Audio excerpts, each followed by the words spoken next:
Good evening. This is really an evening of both learning and celebration. I'll be as short as I can. We have presentation of three books that are broadly related to issues or concepts of Jewish law. The structure of the evening will be like that. Every book will be discussed separately. There will be a presenter of a major theme in the book, and then the author will respond. So we have a lot of work to do. So this book is addressed to that part of the Jewish community who we could say Halachic Jews. Now, an immediate footnote. If there were Haredim in the room, they would look at most people here and say they are not real Halachic Jews. And the modern Orthodox would look at the conservative and say they're not real Halachic Jews. But this book is inclusive in that sense. It's people who in their life feel a chiyuv that in some more direct or less direct way is Torah mi'ashamayim. Now, in our practice, if we start to think about it, most of the law we observe is man-made. If you start counting what's derabanan and what's doraita, derabanan is this and doraita is that. So we are accustomed to the notion that we can be obligated by man-made law. But the reason we feel that we can be obligated by man-made law, because in some way, and it's understood in different ways, the man-made law derives its authority from the written law, from the Chumash. And here, without going into deep theological exploration, because each one has a different understanding what is Torah LeMoshe MiSinai, but in some way, we are saying that that law has the authority of divine law. And what is considered usually as the traditional view can be summarized as the stenographic view that it is really what we find. The Taryag Mitzvot are in some way the real living word of God, which we find in the written text in the Torah Shebichtav. I say, when we get to this in the book, we'll see that that has to be qualified in some ways. But it's a comforting notion. Because if one gets up in the morning and says, so why am I doing this? There can be many answers. I'm doing it because I grew up in an observant home. I'm doing it because I belong to this community. I'm doing it because I'm just used to doing it, etc. But if we probe, at the end of the day, we want to be able to say to ourselves, we're doing this because we're part of the covenant, and it's a covenant to observe the law given by HaKadosh Baruch Hu, by the Almighty. And it's a view that has been challenged already for 200-300 years. Some start with Spinoza, but it gets a lot of momentum in the 19th century in the so-called documentary hypothesis, which we don't teach in our day schools. So it's a big shock to our children when they go to college and they discover that really, this was Moshe Rabbeinu, and whatever version of the documentary hypothesis you take, it's a composite text. It's not only a composite text by different authors. It might have a single redactor, coming in different periods, over an extensive number of years. And that's a discomforting thought. Because at the end of the day, we want to say, I'm doing it not because some guy said I should do it, but because the Almighty said I should do it. And it's very destabilizing. Christians have a similar problem, but in an attenuated form, because their belief is that Scripture is inspired by God. But that's not good enough for a rule-based, a halachic-based religious practice, because it's not inspired by God. It is the divine command which gives authority to the kind of life which halachic Jews strive to follow. It's been dealt with in different ways. In the Haredi community, it's just ignoring it, disregarding it, not facing the problem. The problem doesn't exist. You don't know, so it doesn't exist. But among modern orthodoxy, conservatism, etc., it's a challenge. Because if at the end of the day, why am I doing it? And suddenly I'm told it's really difficult to accept the traditional version, which we say the stenographic version, it's destabilizing. So we are very adept at compartmentalization, aren't we? So we can be great liberal people who will be protest at any gender discrimination, for example, but we go to shul, and it's not just the mechitza, because the mechitza could be separate but equal, but it's separate but unequal. And yet we live with this compartmentalization. We trained in this kind of compartmentalization. And the same applies also to the problem that Benny Sommer deals with his book. In all other aspects of my life, I will expect, and I live, when I get into the car, it's because of the kind of science and a scientific method which distinguish between big words, truth and untruth. But I avoid that problem when it comes to that central question, where is the authority of the chiyuv, of the world of mitzvot, which I follow? And that's another way of dealing with it, just through compartmentalization. Now, it can have social effects. I mean, the same reason, why do I observe? Because I grew up in a frum house, because that's what happens in a community. We can also ask, why do our kids stop observing? Because the rate of attrition is pretty high. All my kids went to day schools, and in their classroom, the attrition is between 30 and 50% 5 years out. It's not something we're comfortable always saying, but it's more or less a reality. And also there's sociological reasons. They go to college, they're in a different environment, it depends when they get married, who they marry, etc. But part of the reason is also the shock of discovering that maybe what I was told, that this is really Zot HaTorah, Asher Moshe, etc., doesn't correspond to what they suddenly discover when they confront, in one way or another, the documentary hypothesis. But even without that sociological dimension, that anybody who's serious about the halachic practice, at some level cannot avoid that question. So in the yeshiva world, in Israel, when they deal with the problem, there's Boyer.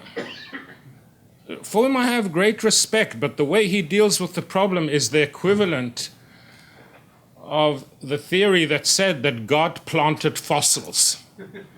And that's more or less the thesis that he presents in his book of how to deal with the documentary hypothesis. Yes, I can see that it's different, etc., but that's part of the design. It doesn't have much traction, does it? And then we have a variety of other strategies that try to deal with it.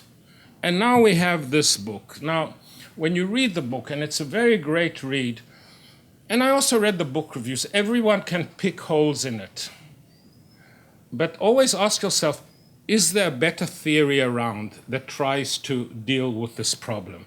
And of that, I am unaware that there's a better theory around. So in my view, this is the best attempt to try and deal with this problem. And in essence, and you will correct me if there are several fundamental moves that Benny Sommer makes. One is to show that the so-called traditional view, the stenographic view of the authority of halakha, is not so traditional. When you look into our sources, there's one thing that the Rambam says in the Shlosha Asar Ikarim, and there's another thing that he says in Moreh Nevuchim, etc. And it's so illuminating when he finds, even in the Chumash itself, two different views of the relationship between divine revelation and the content of the revelation. One is indeed stenographic, and the other one, the kol, is not translated into the words, but it was the presence of the divine, and then inspired in some way. It's human intervention, it's Moshe in some way that does it. So that's a first move.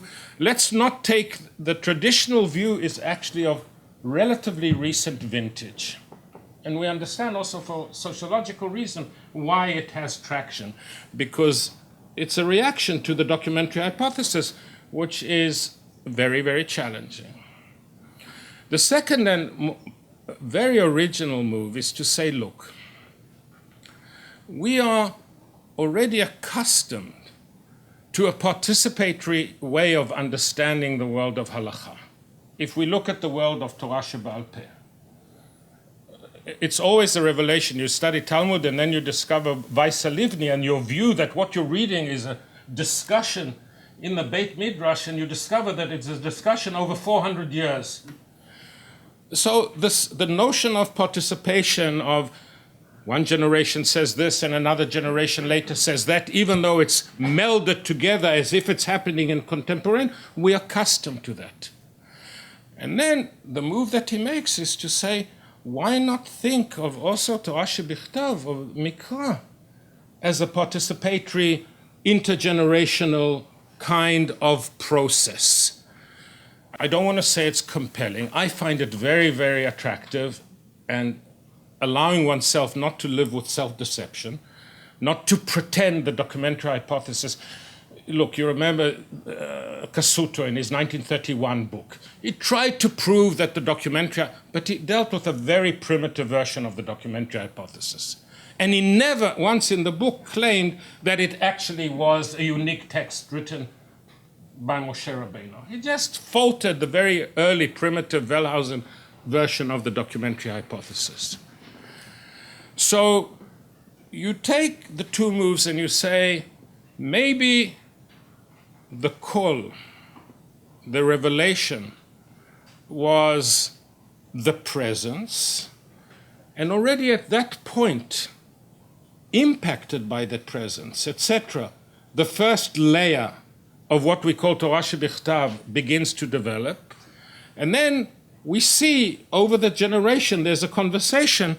And why should we be alarmed by this if we're so accustomed to it from the world of Torah She'Ba'al Peh, where we see a participatory, evolutionary way of dealing with the world of Chiyuv? Now, of course, the kernel, the heart point, the one that one always, that's where I'd like not to challenge you, but to ask you to speak to that.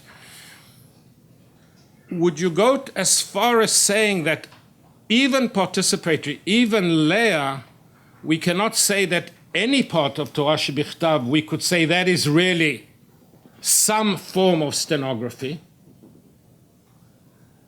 and the participation? Or are you comfortable with your thesis to say that from the beginning it is already a participatory project, and therefore suddenly the documentary hypothesis, the multi-layer, the multi-author, the multi-generational scientific view of the evolution of Torah Shebichtav, of what we hold up in shul every week and say Zot HaTorah, is consistent with that if we adopt this participatory theory. I think I've spoken enough, and now we will hear from Benny himself. I think Joseph did, first of all, a wonderful job of describing the audience of this book. When he says that it was a book written for halachic Jews, Jews who either regard themselves as mechuyavim, as obligated to observe the mitzvot, not simply as folkways, as something which brings about a certain kind of nostalgia, or as a ticket into entrance to a particular community that they want to be part of, but people who want to observe Jewish law, or either who do observe Jewish law because they regard themselves as obligated, or who want to regard themselves as obligated, but who wonder whether it's possible still to believe that in an era in which there are questions about the origin of the Torah, of the Pentateuch, questions about whether the wording of the Pentateuch really came from heaven to earth.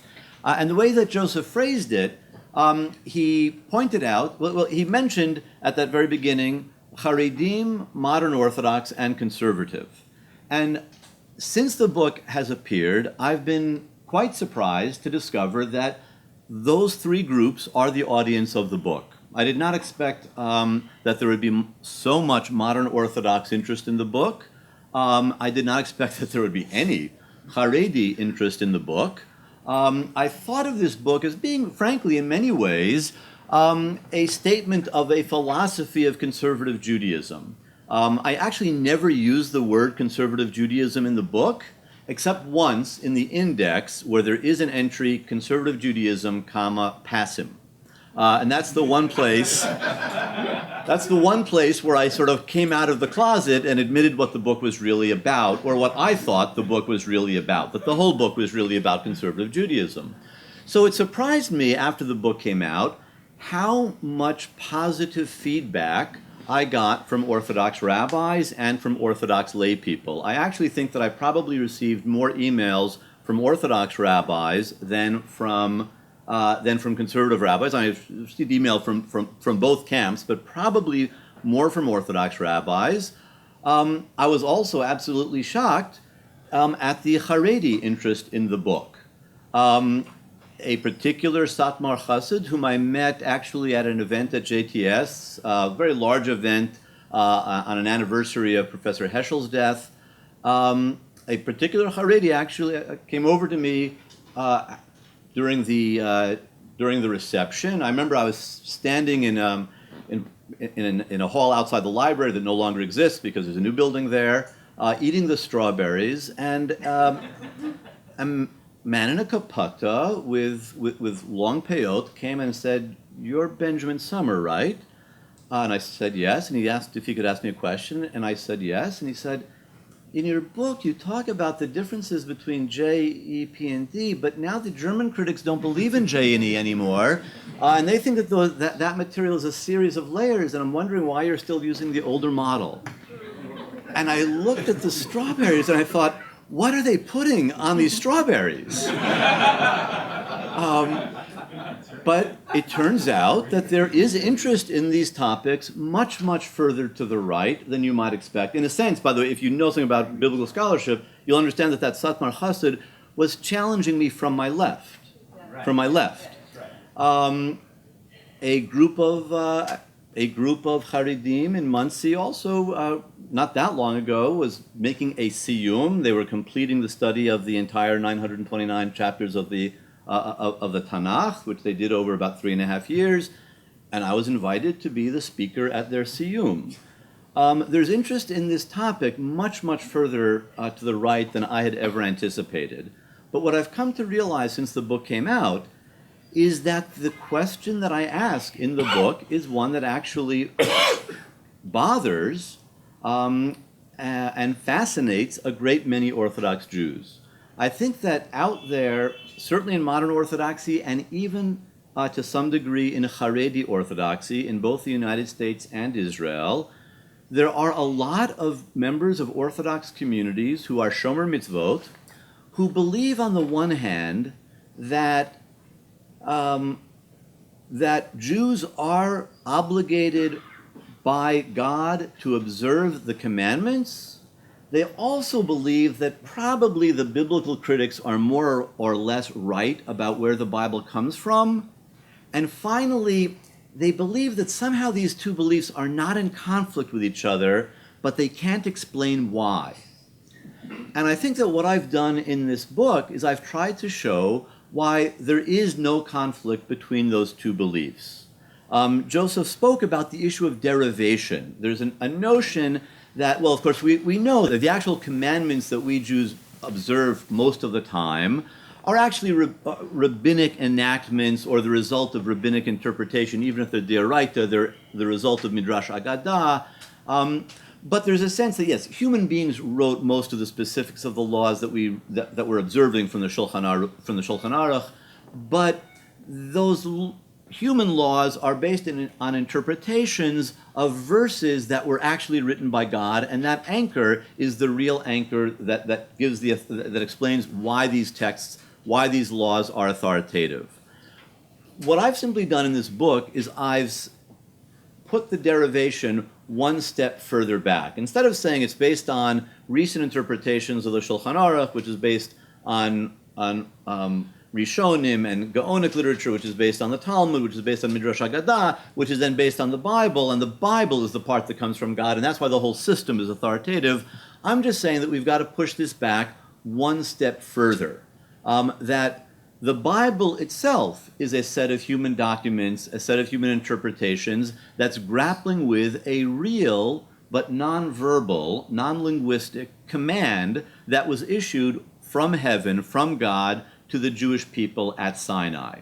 And so the structure that I'm suggesting of authority is not some radical new structure. It's the same structure that we find in classical Judaism. I've added one more link to the chain. I'm just saying the Bible, like the Talmud, is written by human beings who are reacting to, interpreting, translating a real divine command. A divine command, I think, that came in a non-linguistic form in all likelihood.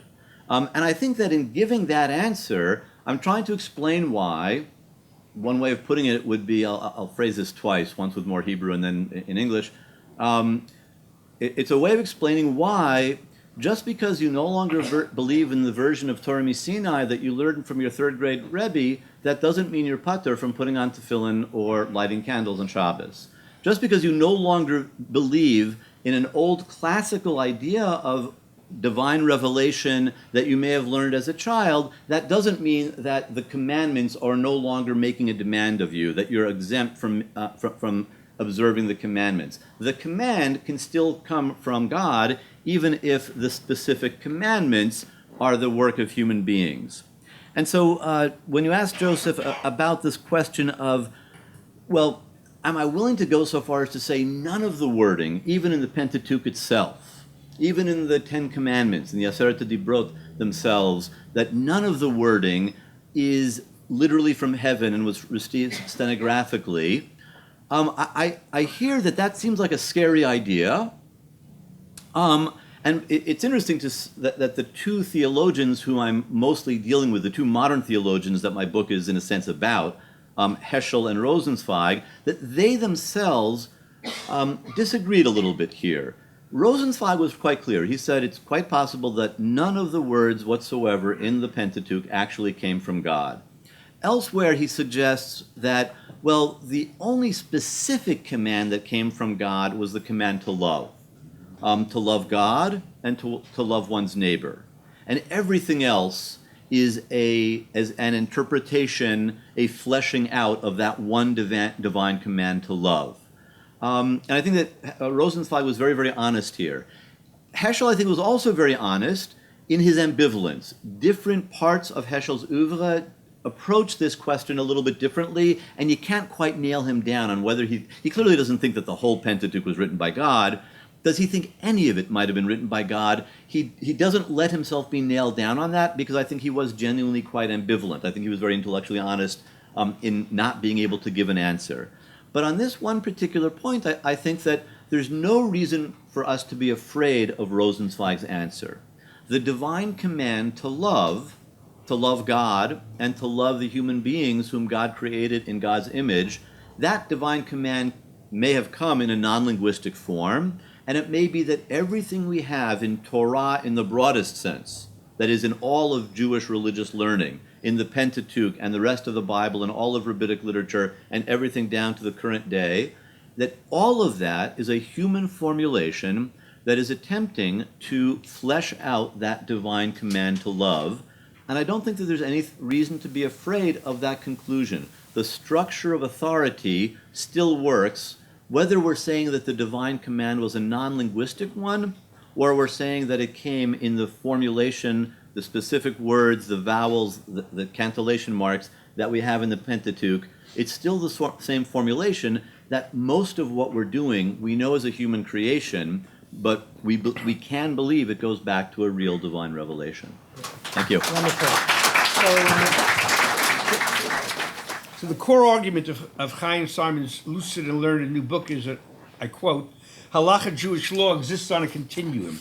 At one pole, it functions as a system of rules designed to govern human behavior.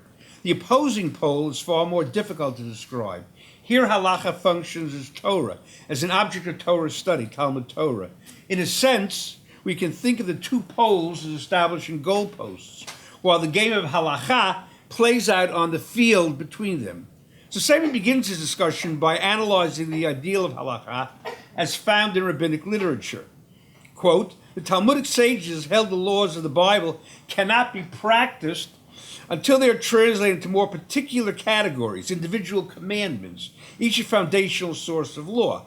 The Mishnah's goal is to articulate the scope of the commandments, along with rabbinic laws and enactments designed to expand and fortify them. But this, quote, exclusive focus on the precise details of religious practice, Chaim notes, left the Pharisees, the forebears of rabbinic Judaism, open to Jesus' critique that they, quote, mistook the legal trees for the spiritual forest. Although himself thoroughly committed to rabbinic Judaism, Chaim doesn't just casually dismiss Jesus' critique. A quick glance at the Mishnah, he writes, reveals that Jesus was not wholly off base. I quote, he chastised the Pharisees for fussing over questions like the tithing of herbs, and indeed, Mishnah Masro explains, if savory hyssop and thyme are deemed foods, they require tithing. If they are merely plants, they will be exempt. So Chaim's response to Jesus' critique is to argue that precisely because halakha loomed so large in rabbinic consciousness, it became the medium through which the rabbis did in fact engage the weightier matters of law. This is true not only of halakha in the narrowest sense, but also the way rabbinic project merges halachic dialogue with storytelling, biblical exegesis, and theological reflection. So halakha then is not only regulation, it is also Torah in the broadest sense, that is to say, storytelling, biblical exegesis, moral instruction, education, and more, all arising out of the halachic discussions themselves. The first two parts of Saiman's book, then, are devoted to a series of illuminating readings of rabbinic texts where you can see at work this interplay between technical, at times arcane, halachic discussion and what has sometimes been called meta-halachic thought. So let's just look at one example. Deuteronomy 21 mandates that if a murder victim is found outside a town and the killer is unknown, the elders of the nearest town must assemble in a dry riverbed where they ceremonially hack the calf's neck and then wash their hands as a symbolic gesture of atonement. The Mishnah raises a question about this practice that, as Chaim notes, seems also parody of halakhic legalism. From which part of the corpse do they measure? Rabbi Eliezer says from his navel, Rabbi Akiva from his nostrils. So that is, in the unlikely event, to say the least, that the corpse was exactly equidistant between the two towns, save for the trifling distance between the navel and the nostril, from which of the two does one measure? So what's going on here? Saiman points to the explanation of this debate offered in the Babylonian Talmud. One master, Rabbi Akiva, holds the primary element of life is in his nostrils, and one master holds the primary element of his life is in his navel. So Saiman eloquently explains, quote, the issue here is not how we measure a man's corpse, but how we measure the human essence. And I'm quoting, the Talmud turns a superficially trifling legal question into a broadly philosophical one. Is man a primarily physical being created from the navel on out, or fundamentally a spiritual being in terms of breathing? And he points out that this broadly philosophical debate fits nicely into its halakhic context, because the whole ceremony of the hacked calf is to draw attention to the uniqueness of the human being. This is very well said. Indeed, Saiman might have actually strengthened his point had he examined the parallel passage in the Jerusalem Talmud. Because the Jerusalem Talmud says, Rabbi Eliezer says from his navel for the place the fetus is created, Rabbi Akiva from his nostrils for the place the face is recognized. So following Saiman's lead, we might construe the Jerusalem Talmud's version of the debate as follows. What's so morally abhorrent about the crime of murder? Is it that the murderer destroyed a human life, any human life that develops out of the navel? Or is it that the murderer destroyed this unique human life, that this person who is uniquely identified by his face, as the Talmud states elsewhere, everyone's face is different. In short, what we have here, I would suggest, is an implicit disagreement between the Babylonian and Jerusalem Talmuds as to the philosophical significance of the seemingly trivial halachic debate. Saiman offers many other illuminating examples of how halachic discussions range far beyond narrowly legal issues, but I don't have time for that. Saiman's discussion of halakha in the post-Talmudic period, in the book's third part, is a genuine tour de force. Actually, Chaim told me that people haven't discussed this part of the book, so I'm happy to say something about it. Here he uses his description of the two poles of halakha as regulatory law and halakha as Torah as an organizing framework to characterize much of post-Talmudic literature down to the present day. So we have Rabbi Isaac Alfasi's great summarizing commentary, Sefer Halachot, which skips over the Agadic portions of the Talmud, deals only with currently applicable legal things, and only offers a synopsis of these sections' central arguments. So that's the first regulatory pole. And the other pole are the Tosafos, the 12th and 13th century French commentators on the Talmud who radically expand the Talmud's dialectic by seeking to reconcile contradictions among Talmudic passages. So in contrast to Alfasi's practical approach to the study of the Torah, the Tosafos adopt a devotional approach. Though the Tosafot, like Alfasi, rarely address Talmudic Agada.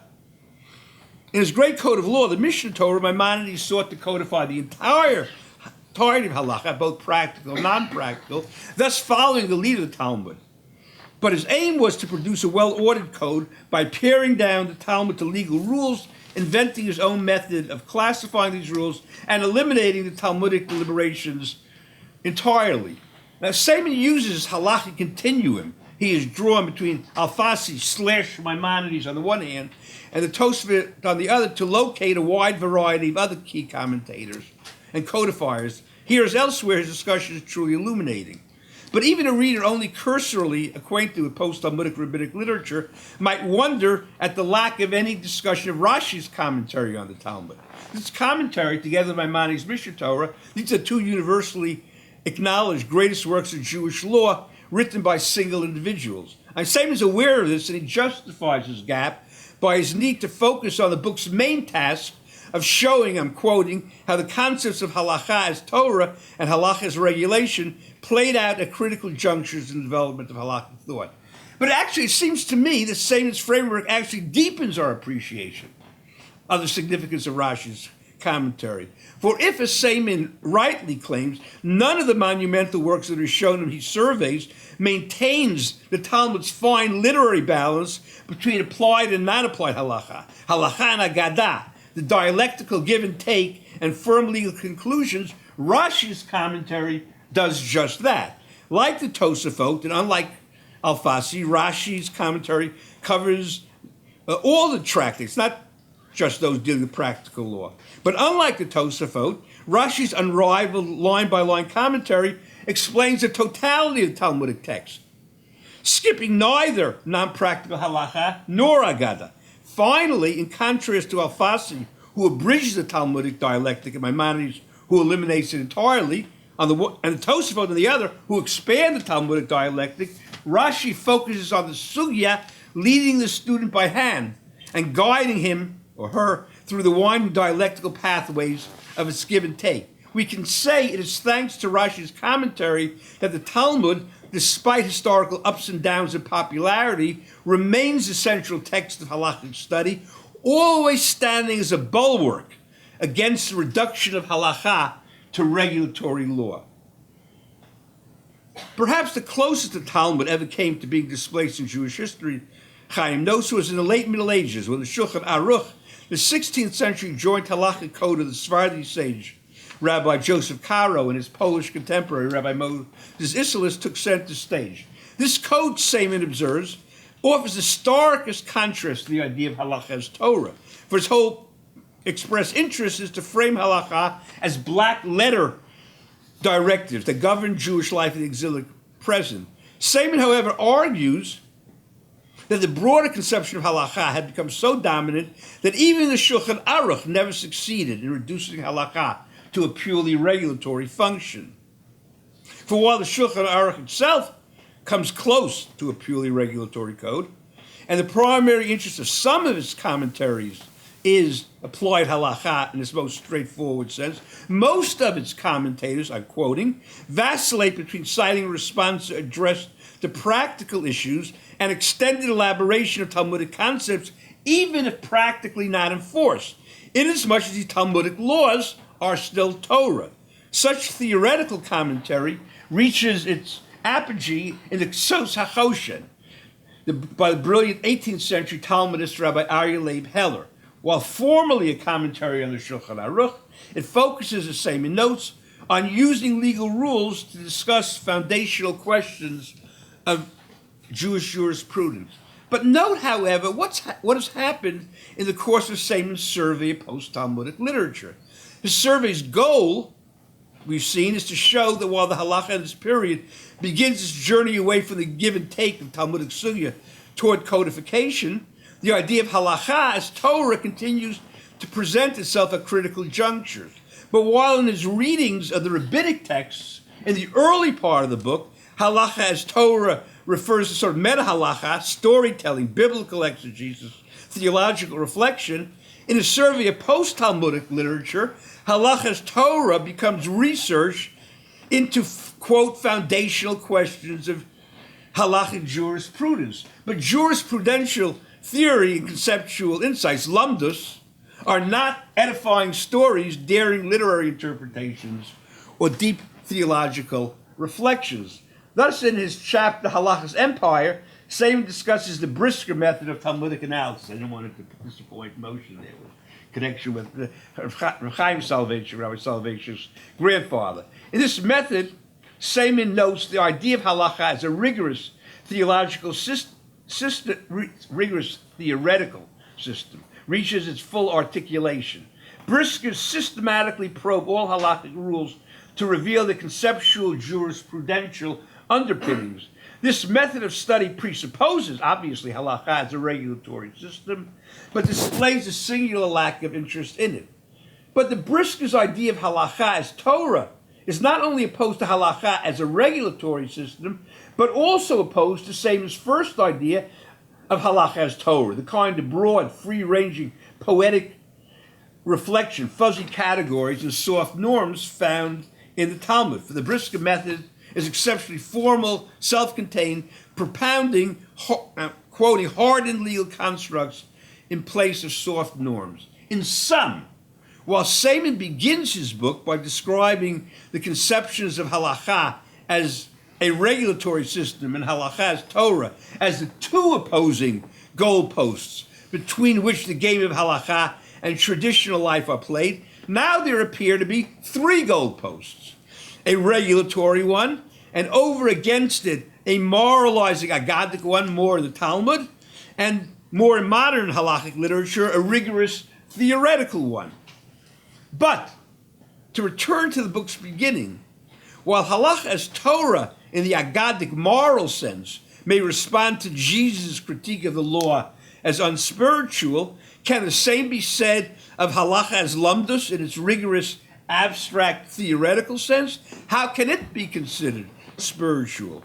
Perhaps to extricate himself from this difficulty, Saiman late in the book suddenly affirms that, quote, I'm quoting, even the Brisker's rigid categories can be shown to address a range of spiritual and social considerations.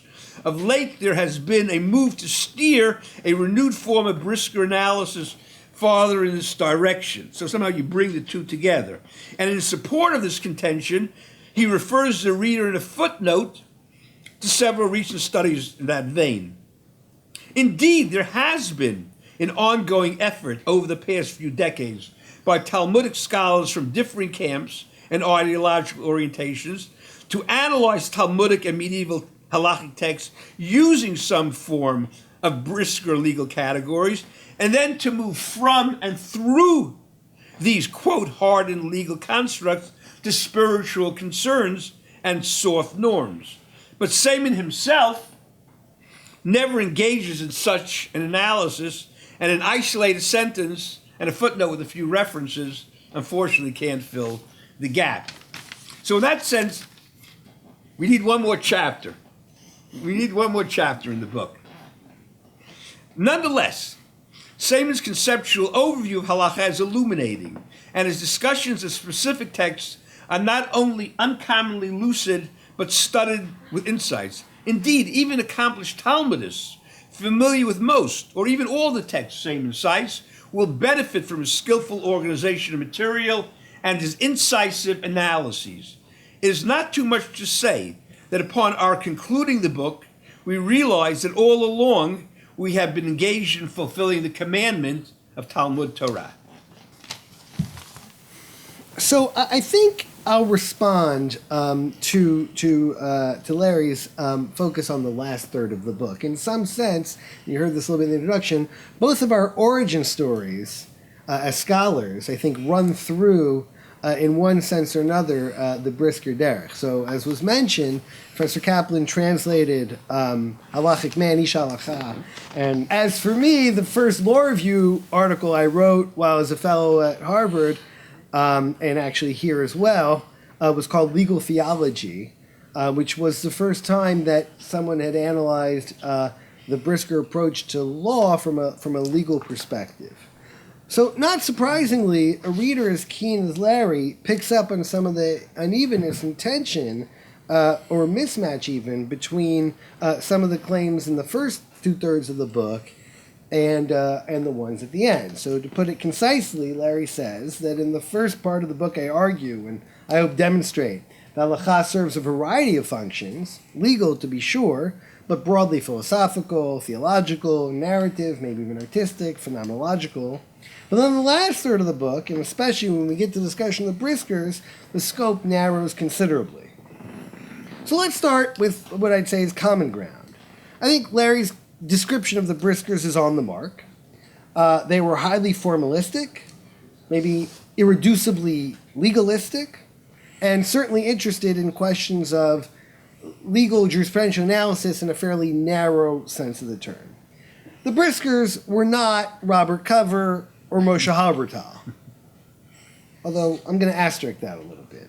They saw halakha as a system of self-contained concepts, closed off, maybe even intentionally so, from the broader world of legal ideas, much less political thought, social thought, economic thought. So if we ask the question narrowly, did these scholars, and just like the Briskers is the sort of word we're using to refer to the school that Soloveitchik and his sort of compatriots are part of, did they engage in the sorts of readings discussed in the first half of the book? I would say not directly or not really. But of course, that was never the argument. My view is that, they were attuned to the elements of Talmud that I highlight as a rabbinic idea of law. And second, that their analysis sensed the background conditions and intellectually and socially to engage in it. So let's start with the obvious. This school, this world of sort of late 18th, 19th century Eastern European Talmudic scholarship really championed the idea that the study of Torah is a way, maybe even the way, to connect to God, and they put that at the center of the religious experience. They also, as Larry mentioned, championed the idea that the goal of study was not necessarily to reduce the law to rules of practice, but to understand its substructure. The example I give in the book is the Chafetz Chaim, in his work, The Mishnah Brura, is the 19th century codifier speaking to someone who's at the precipice of doing a particular mitzvah, a particular act, and is telling that person what to do, right? How much to eat, how high to hold it, what moment to say this, the order you do things, whatever it is. the achronim, the briskers that we're talking about, are not talking to that person. Like you said, they assume that person, but they're not talking to that person. They're talking to the person studying the Talmudic texts and trying to work their way through them. So they didn't use Cover's words, but I think they would have agreed with him that the law is a medium for meaning making and world creating. A slightly different meaning in a slightly different world. So those, I think, are the uncontroversial observations. Now let me push with something that's inherently a little more speculative, but I think is sustainable. That the sort of people you're talking about, the briskers, do a little bit more of the type of analysis that I'm talking about than maybe your discussion led on. So that's very abstract, so let's actually learn some Torah and take one concrete example. And this is more or less drawn from the book. So the first Mishnah in the entire canon of Mishnah starts famously about trying to locate the earliest time to recite the evening Shema, what colloquially we would say is to say Ma'ariv. Now, the Mishnah and then the subsequent Gemara gives a bunch of opinions, and as I write in the book, interestingly, none of them really tied to a way of telling time. It doesn't say anything like when the sun goes down, when the stars come up, when it gets dark, like useful things like that. It cross-references into other phenomena, some social and some grounded in temple and ritual practice. But either way, most commentators understand that these cluster roughly in between the time we would say sunset and the time that it gets fully dark outside, colloquially the 3 stars. Now, in the Middle Ages, Jews lived in northern France, northern Germany. Anyone who's been there in the summer knows that it doesn't get dark until 10:45, 11, 11:15, 11:20. So all of a sudden now we've got this huge gap between 2 types of time. The end of the day as a lived social experience, 6, 7, 5, whatever it is, and the end of the day as a sort of astronomical and halachic experience, 11. So it comes up, well, when do you say Shema? Do you have to wait all the way until 11 p.m., especially because it's clear people went to bed much, much earlier and certainly retired into their private sphere. Now, despite the fact that the Talmud seems to say you got to wait till it's dark, a number of authorities, particularly those who lived in these regions, found ways to explain how you can do it 2, 3, 4 hours before, i.e. 6, 7 o'clock, when the day in its social meaning ends. That's the state of play in the Rishonim in the 12th, 13th, 14th century. Let's fast forward to the 19th century, to the work of Rav Isser Zalman Meltzer, who is associated with this group of scholars we're talking about. And he says as follows. He looks at this, and he says, well, like, maybe there's a question lurking in the background. He says, what's the mitzvah? Is the mitzvah night, to recite Shema at night? Or is the mitzvah to recite Shema when people go to sleep? And he notes that if you look carefully in the Talmud, you'll find good evidence for both. And therefore he says that's really the debate here. So when the times were sandwiched together, like in Israel, which is near the equator, the practical difference wasn't very significant. It was largely theoretical. But as soon as you move to a climate where those 2 things get pulled apart, all of a sudden this idea sort of becomes very impactful. Now, that's what he says. He doesn't use words like social conception of time and absolute conception of time. But I would ask, is that not, I don't want to say he says it, because he doesn't, but he certainly sets up the ground by contrasting when humans go to bed and when it gets dark and playing out of that tension. And I think then it sets the ground to take it one step further. Well, what's behind those concepts? Or I would say to give a conceptual reading to the conceptual reading. And to say, well, and as I write, well, you can say that these kind of reflect different views of what it means to say Shema. If we orient it based on these absolute fixed times, that's a kind of, that is the time, and all of life must revolve around that. Something akin to what theologians call the transcendent. If you take the view that it should be like a within-life affair, and that sort of the recitation Shema modulates to where you are and who you are in your daily schedule, that's a different meaning of saying Shema, and not just a different time, but a different approach to the thing that we're doing. I can't tell you that that's what Rav Isser Zalman says, But I ask you as an expert in Rabbi Joseph Ber Soloveitchik, would you be shocked if he said that? And we'd be less shocked if his son-in-law, Rav Aaron Lichtenstein, said that, and even less shocked if his son, Rav Moshe Lichtenstein, said that. And in fact, this thing is said in that Beit Midrash, basically word for word. So in the same way that the Briskers analyze the Talmud to mine its concepts, this form of analysis mines Brisker concepts to draw its meaning. Let me say it one last way and then conclude. If we go back to the world of Ashkenazi learning that precedes the Briskers, and here I'm talking about the works written in the late 16th, 17th, into the 18th century, scholars like Maharsha, Maharam Shif, Pnei Yeshua, these are scholars, these are rabbis who basically do the play-by-play of the Talmud. Right? They're kind of going through bit by bit, each twist and turn, what's it saying, how's it work? And these are often written as commentaries and super commentaries on Rashi and Tosfot, who already did that. I think from that world, it's very, very difficult to get to anything that we're talking about. But from the world that already sets it up, as is it about when people go to bed or when the sky gets dark, I think that the route is much shorter. And in that way, I see these scholars as setting the precursor. And in fact, sort of like you ended, many people, right, who today inhabit the borderline, both in yeshivot themselves and the academy, and in the borderline between them, are products of dual educations. Some of it grounded in a Talmudic education very much founded on these principles. I think it then makes adding what they learn in the academy in a way that is more congenial, though not without its tensions. And I think that that's where we go. As for the extra chapters, I would say I think that's what's in the beginning of the book. Okay. So thank you very much. Okay. So, Roberta Kwall's forthcoming book, Remixing Judaism, represents a second, if more vigorous, foray into the question of the place of Judaism in modern American life. Her earlier book, The Myth of the Cultural Jew from 2015, pointed to the deceptive nature of the term cultural Jew, explaining that Jewish culture fundamentally draws on Judaism and Jewish law. To her mind, describing oneself as entirely secular, alienated from Jewish tradition and Jewish law, misses the point that Jewish culture and Jewish tradition are in dialogue with one another. In her words, Jewish law produces Jewish culture, and Jewish culture produces Jewish law.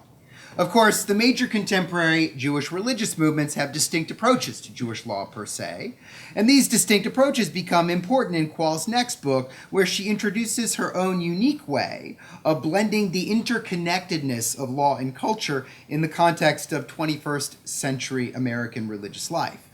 Remixed Judaism, as Kwall explains it, is focused on the overwhelming majority of American Jews who do not believe that strict religious observance is central to their Jewish identity, but may nonetheless feel the relevance of cultural practices that in her earlier book she demonstrated are shaped by Jewish tradition and law.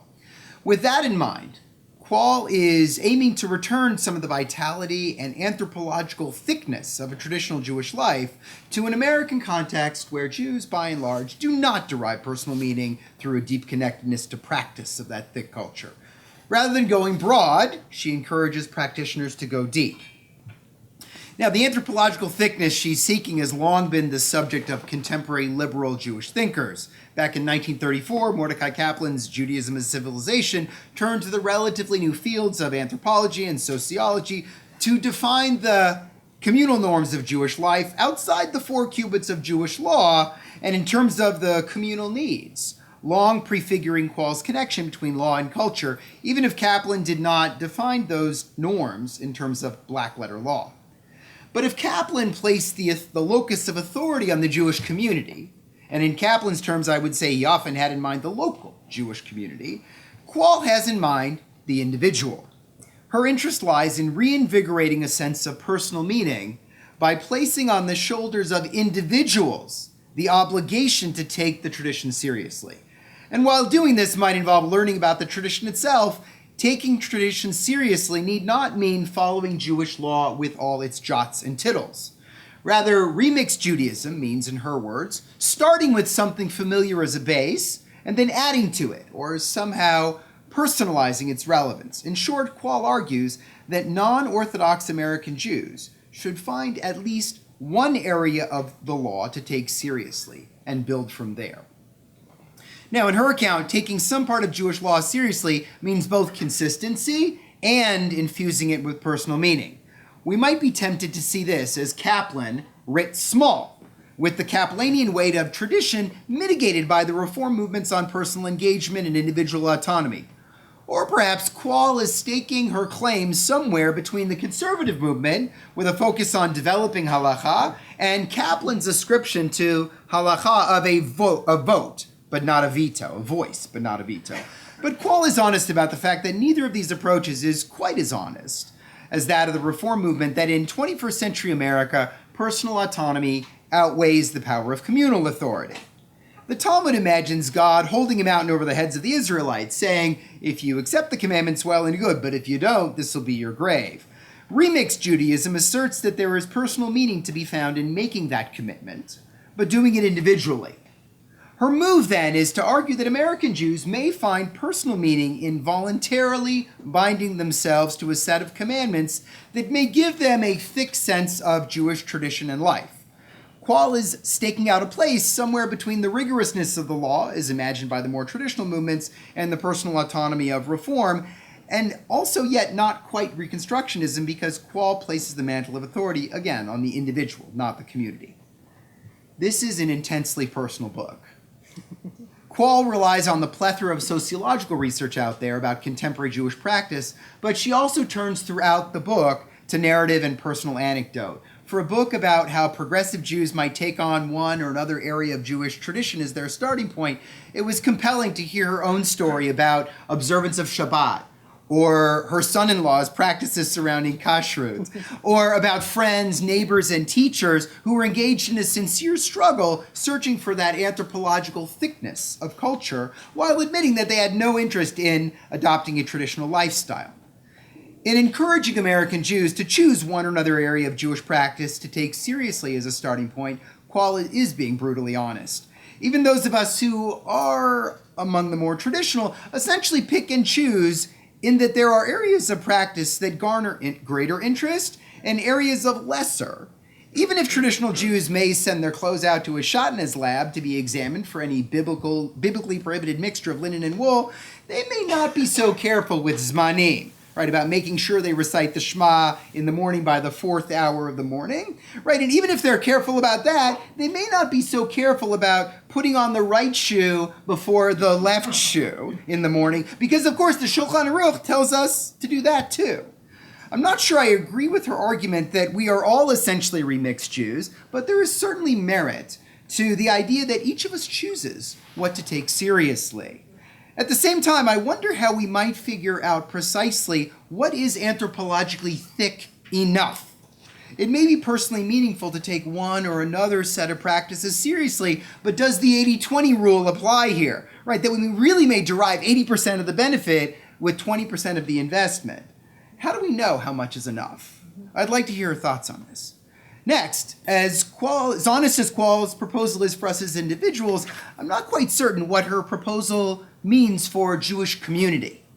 On the one hand, each of us may ultimately be remixed Jews, but unless there's some sort of overlap between the part of the tradition that I take seriously and the part that you take seriously, I'm not sure I'll be able to eat with you, or pray with you, or marry into your family. So Kwall notes throughout the book the personal trend in Jewish life. For instance, that even in Orthodox communities, much of Jewish life has moved beyond the traditional model of the synagogue.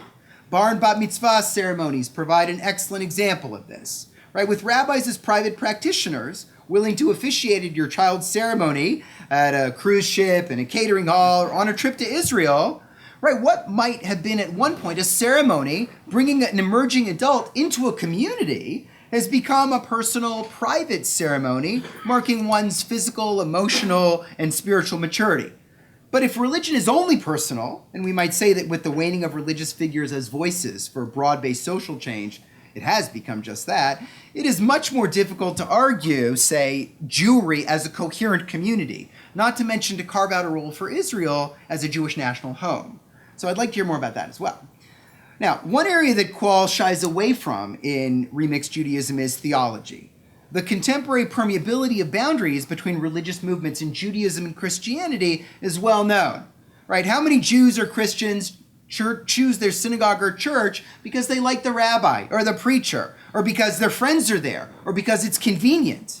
She addresses this fact and notes that theology definitely takes a backseat to practice, and her interest lies clearly in the latter. Here she's on solid ground, as Judaism is famous for being focused on what one does rather than what one believes. In this, perhaps Remixed Judaism is intervening in the wake of Ronald Dworkin's final book, Religion Without God. Yet, without a theology behind it, it's difficult to see why one might wish to remix. Yes, it might be meaningful, but why this set of practices? The cultural Jew might be a myth, but theology might have a role to play too. So finally, as an historian of medieval commercial Jewish law, I would like to push back gently on Kwall's argument that the potent areas of Jewish practice for Remixed Judaism are primarily those which we would call ritual. She points out the lack of the power of tikkun olam to serve as an organizing principle for a meaningful Jewish life, retelling the joke of the American Jew visiting Israel and asking, how do you say tikkun olam in Hebrew? Right? But I wonder if Remixed Judaism can't be broader, if the quotidian aspects of really life can't provide us with a meaningful sense of identity. In my own 2014 book, The Cure for Insomnia, or actually The Business of Identity, I argue that economic life can indeed provide fertile ground for religious identification and identity formation. I think that she's right. It's not enough. Doing business Jewishly needs to be part of a set of Jewish practices that touch on other domains too. But neither can we set it aside, even if it means not walking into a brick-and-mortar shoe store and then buying the same shoes on Amazon or Zappos.com. So one thing I particularly liked about the book is that many of its chapters provided a beautiful personal introduction to the various aspects of Jewish ritual life. Kashrut, Shabbat, mourning, and so on. So Kwall's book not only weighs in on the sociology and the practice of Jewish life, it lays some of the groundwork for passing on the tradition that is required to do the remixing itself. Remixed Judaism is enjoyable, it's a thought-provoking read, and it's not just for Jews, but for all of those interested in the place of tradition in contemporary American life.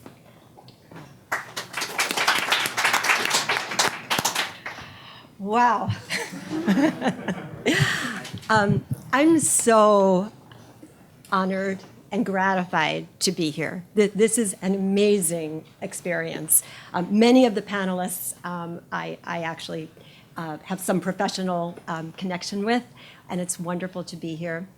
But, you know, it's interesting because I've spent a lot of time at NYU Law School over my 30-plus years as a law professor. NYU has one of the best intellectual property programs in the country. And for the first 20 or so years of my career, I wrote about authors' rights. And the question I usually asked in one form or another was, how much can a work of authorship change and yet still be the work of the author? So that was a question I thought and wrote a lot about. One day, I woke up. That's the first book we discussed, right? Yeah. Yes, that's right. That's right. That's right. Yes. That's right. That's exactly right. And one day I woke up, because I also thought a lot about the documentary hypothesis in those days as well. And one day I woke up and I said, my goodness, I can ask the same thing about Jewish tradition. And so I was at an IP conference, I think it was here actually, and I said to one of my colleagues, who was not Jewish, but his wife and his twin daughters were, and I said, is anyone working on this? Is anyone that you know of working on how much can religion be changed and still be the same religion? And my colleague looked at me and he said, no one's working on that at all, not in any religion, and that's a perfect project for you, Bobby. So I said, great. So that set, of course, a new research agenda. Of course, in order to do this new research agenda, unlike my fellow panelists tonight, I haven't spent 15 years in yeshiva. So I had to actually... He's counting. I had to acquire some knowledge, right? And so one of the first things I did actually was go to the lay leaders retreat at the Shalom Hartman Institute, where I heard Moshe Habatal speak for the first time. That was the first time I actually saw you from a distance. And then I wrote a piece, actually, that quoted the Halachic man. It was called Inspiration and Innovation, the Intrinsic Dimension of an Artistic Soul. And what that article was really about, it was why humans create. And I did a deep dive into Bereshit, and what that tells us about human creativity. And from there, I decided, you know what? I think I'm now ready to actually look at Jewish tradition and take a look at how Jewish tradition evolves and the intersection between what we call tradition as being a composite of law, Halakhah, and cultural norms. And that's really what the myth of the cultural Jew is about. It's really showing how Halakhah is really, how Jewish tradition, rather, is really about balancing halakha on the one hand and normative, cultural normative practices. And one of the things that I said in that book was that for traditional communities, the focus is more on the halachic side. But for religiously liberal communities, the focus is really more on the cultural side. But very few people really, at least, understand the importance of both the law and the tradition and the culture informing the tradition. When I finished The Myth of the Cultural Jew, I knew I had to write a book that would be more prescriptive, a book that would not be read, hopefully, just by law professors and Jewish studies professors, but that actually would speak to a wide group of Jews and some non-Jews. And I thought mostly to Americans, although I've realized, given my teaching in Israel, to Israelis as well, and other Jews living in other parts of the diaspora, because the vast majority of Jews today are not living within the halachic system. They come close if they're very traditional, but for most Jews, they're not even thinking about the halachic system. It's not even on their radar screen. Do they like tradition? Yes, the surveys, the sociological studies show they like tradition. Who doesn't love a good Passover Seder, after all, right? Who doesn't like Hanukkah candles? Most Jews gravitate toward the soft, fuzzy tradition. They don't like the hard rules. They don't like authority. They certainly don't resonate with command. They don't know what the documentary hypothesis or why it should even matter. And so, and yet, to me, it would be so sad to have a world in which the only Jews were the ones that were observing halakha, because 80+% of Jews in the United States are not observing halakha, but being Jewish still matters. 94% of American Jews are proud to be Jewish. But what does that mean to the next generation? That's something we all worry about. And the stakes are higher now than they were 20 years ago and 40 years ago for a whole variety of sociological reasons. We are moving in an increasingly secularized society. We are a cultural religious minority, at least in the United States and everywhere else but Israel. And the fact that we're this cultural religious minority makes it so much more difficult to transmit tradition, especially to people that don't want to live within the halachic system. And to me, that was the motivating force for wanting to write this book, Remixed Judaism. And by the way, the title Remixed Judaism also comes from IP. It comes from Larry Lessig, Professor Larry Lessig's book, Remixed Culture. And I have a footnote in here that acknowledges him, because I do take attribution seriously, giving my copy of it. All right, so how do we know, to answer some of Phil, your very probing questions. How do we know how much is enough? Chaim, you asked me the same question walking down Jackson Boulevard last time we were together at DePaul. You said, but is it transmissible? I don't know, but listen, we have to start somewhere. Most Jews who are not living within the halakha system have no idea, literally, how to incorporate religious tradition into their lives, even if they want to. Just yesterday, I heard a story from an attorney that came to speak in my family law class, and she said, I get home late on Friday nights. I don't know what to do about Friday nights. I want to do something. I don't know what to do. I said, well, do you believe it's a sin to strike a match after sundown on Friday night? And she said, oh, of course not. And I said, well, do you want to transmit tradition to your kids? Maybe you light Shabbat candles, and maybe you do a few brachot and a few songs, and you make a special dinner, or you order in a dinner if you can't cook the dinner. But these are the kinds of practices that, if they're done consistently, they do shape the next generation. but you have to do them. So yes, you do have to start somewhere. Clearly, the more you do, the better your chances. That's not rocket science, right? You have to do more than a Passover Seder and lighting a menorah. But there's no magic formula for that, but the more you can do it, the better. Community. I think community is really important. It's just that this isn't a book that's largely centered on community. I do talk about community in the epilogue, and a lot of the really remixed innovations that are going on in Jewish communities, prayer communities, and other types of communities. But this book is largely on what individuals can do for themselves and for their families, because at its base, I believe that Jewish tradition is the most beautiful thing. I am passionate about Jewish tradition. I look at this book as kiruv. It's not kiruv in the way that Chabad would do kiruv, although Chabad rabbis have actually told me quietly that they get what I'm doing and they understand what I'm doing, because it's important, because there are a lot of people that when they see a Chabad rabbi, they will cross the street because they don't want to be asked if they know how to put on tefillin, and they don't want to be asked if they've lit Shabbat candles. So I am all for kiruv of any form, but I think there has to be different types and different ways of reaching people. As for Israel, I had a big surprise this past spring. I teach a course at NYU Law School on Jewish law and the American Jewish movements. I did not think my book would really, have that much relevance, because after all, in Israel, Jews are not a religious cultural minority. It's the one place where they're not. And so I thought they're fine, they're good. Actually, what I learned was NYU is a pretty secular law school. And my students, there was one kippot in the 2 years that I taught there that I saw in my class. So it's a pretty secular school. But they're all doing remixed Judaism. They just didn't have a name for it. Now they do. But because to them, tradition is really important. And the environment helps them. So again, these are the kinds of things that it applies. This approach really does apply not just here. It also applies to Israel. So I want to say one thing about theology, because this is something personally I think a lot about. And I do want to be clear. I am personally observant. I am shomer mitzvot. Again, I may draw some lines that not everybody on this panel might draw. They may draw other lines I wouldn't draw. Who knows? But I am personally observant.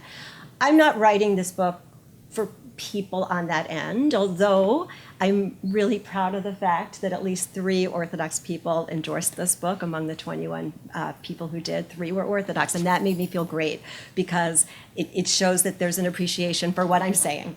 But in terms of theology, the kinds of the discussion that we had in the first panel, I relished that, because I really think a lot about that. And at the end of the day, I will close with this. To me, coming back to my IP roots, to me, religion is an art. It's not a science. And sometimes, I will open the Tanakh and I try to read the Torah portion in Hebrew every week, slowly. But there's things in there that are bothersome. I mean, everybody, I'm sure, would have that reaction. And if I sit and let myself focus on that, I'm going to miss the beauty. I'm going to miss the passion of the tradition. And so, look, there are people that don't believe in God, but Jewish tradition still has something to offer them. There are people that do believe in God that don't necessarily think it's all commanded, and therefore, why do they need to do it? But they believe in God. I know plenty of Jews like that. And again, they can easily be persuaded to at least do a little bit more. So I guess I would say theology is important. I understand for some people there needs to be a consistency and a principle to it. But for a lot of people, religion is just about the visceral nature of what we do. And so with that, I will close. And thank you so much, Phil, for your comments. First of all, I'll invite the authors to sit here, and then we will take 3 questions, right? And hopefully for each of the authors. So anybody would like to start? Thanks for the question.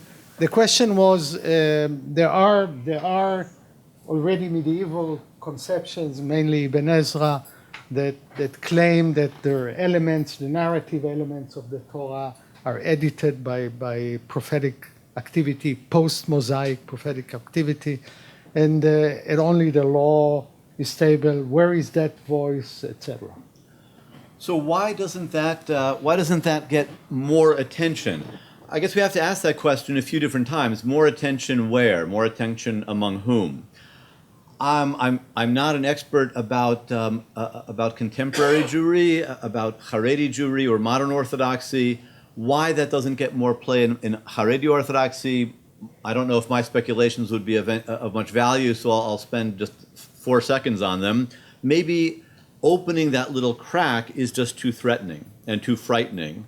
I think that actually among many modern Orthodox Jews, there's a subculture of people who are very interested in scholars like Tov Elem, in Ibn Ezra, in that side a little bit even of Rashbam. And I think that does get attention among, let's say, Bible professors who teach in excellent programs that focus on medieval exegesis of the Bible, such as they have at Yeshiva University or Bar Ilan University, where they've got excellent scholars working on that stuff. Among scholars, there's a great deal of attention. Among academic scholars, there's an enormous amount of attention to that sort of work. Eran Wiesel, for example, from Ben Gurion University, has written a series of studies showing that a great many of the medieval, basically pre-Maimonidean and contemporaries of Maimonides, among pre-Maimonidean scholars, and then scholars for 1 or 2 more generations, did believe that narrative parts of the Torah were edited, or even in the case of Rashbam, written by human beings. That opinion's out there. There are scholars who write about it. My colleague Baruch Schwartz from Hebrew University writes about this. My colleague at JTS, Robert Harris, has talked about medieval views of editing. So among academics, it gets a great deal of attention. Good. Please.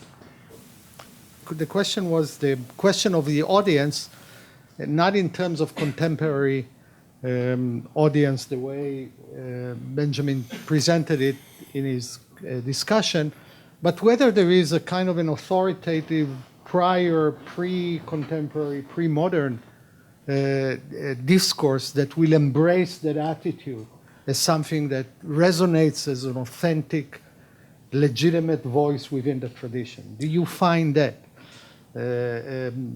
possibility, and who could that be? So let me give you the easy answer and then explain why it's too easy. Right. That sounds like too long of an answer. But briefly. Right. Look, I talk about these 2 strains in Jewish thought, starting in the Pentateuch itself, going through the rabbinic and the medieval periods, one of which believes in a stenographic theory of revelation, and one of which is more open to the idea that revelation was a more participatory process. So you might say, well, some of the figures that you're talking about in the participatory stream, they would have been interested in reading this book and giving it, their approbation.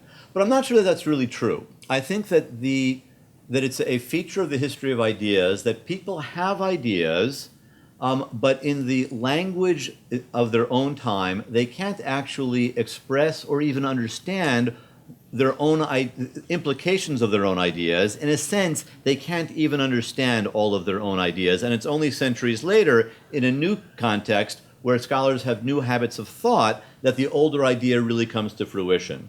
So insofar as Larry Kaplan, I think, has demonstrated very, very clearly that Maimonides believed that Moses wrote the Torah, that God did not read the Torah, God did not write the Torah, you might say, okay, so that's an example of a participatory thinker. Maybe he would have loved your book. No, I think that he would have thought my book was apikorsut, was heresy. That doesn't mean, however, that my book might not perhaps be loyal to Maimonides in a way that Maimonides, in his own day, would have had trouble seeing. Let's take the last questions. Yes, please. The questions actually was calling 2 of our discussants to talk to one another, right? And to what degree Remixed Judaism resonates with a certain type of this idea of participatory process that Benjamin described as a foundational theological approach to the concept of revelation. And then the question is how much and how what is the revelatory essence that makes that a continuum of the same? Sure. So, please, Roberta. So that's a great question. And if I'm going to be 100% honest, sure, right? I wouldn't, don't spread that around because then I'll lose, 80% of my audience, which is the liberally religious Jews.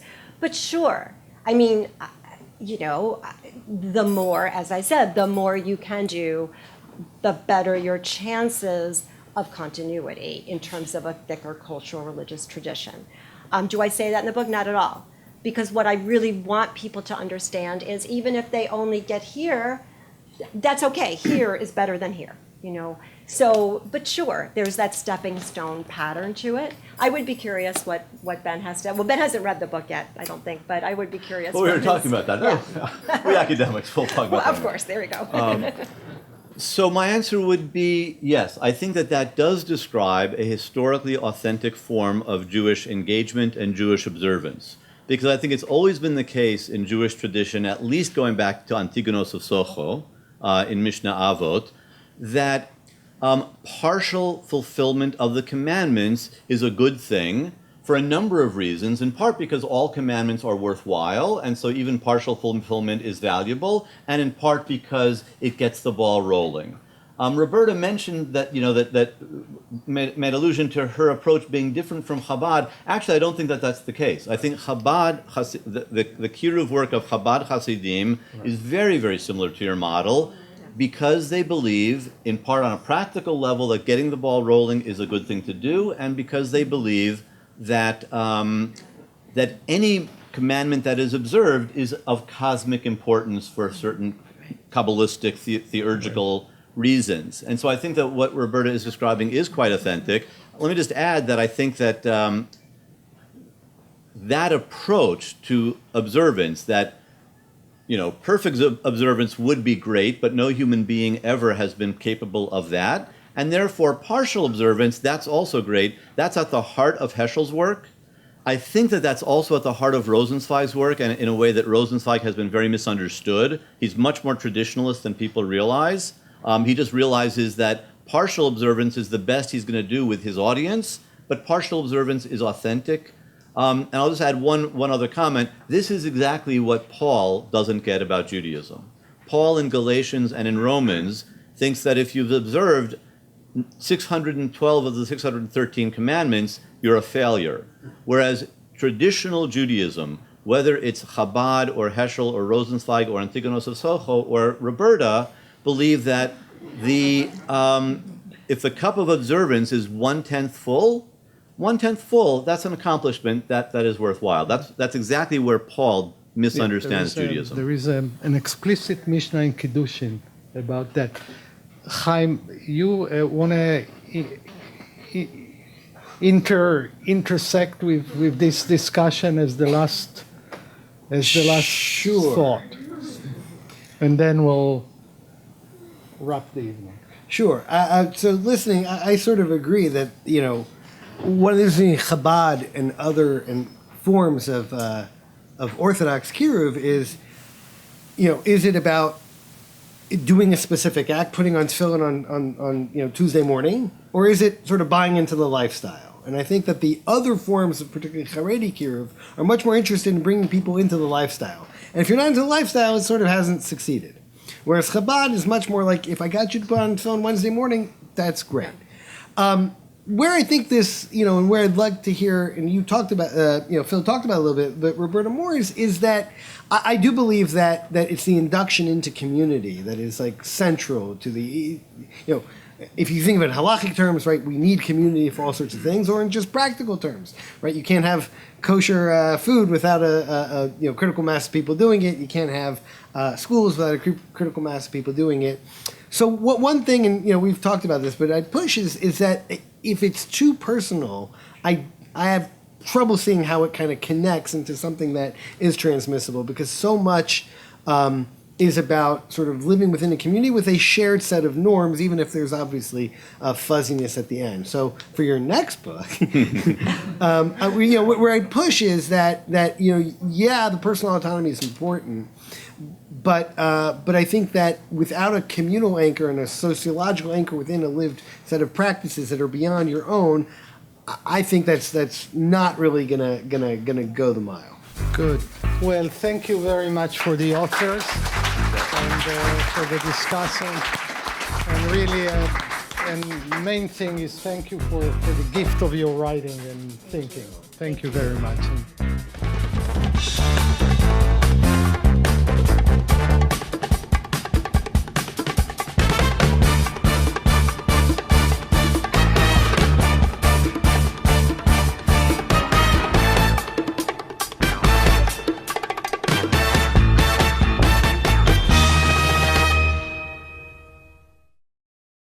We would be pleased to send a complimentary DVD of this program to anyone who wishes to support JBS with a tax-deductible gift of $36, double chai or more.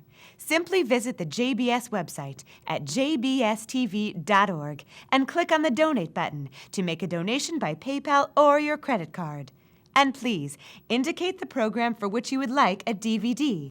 Or you can send your tax-deductible check to JBS, P.O. Box 180, Riverdale Station, Bronx, New York, 10471. And again, please remember to indicate which program you would like to receive with our compliments. And we thank you for your kind support.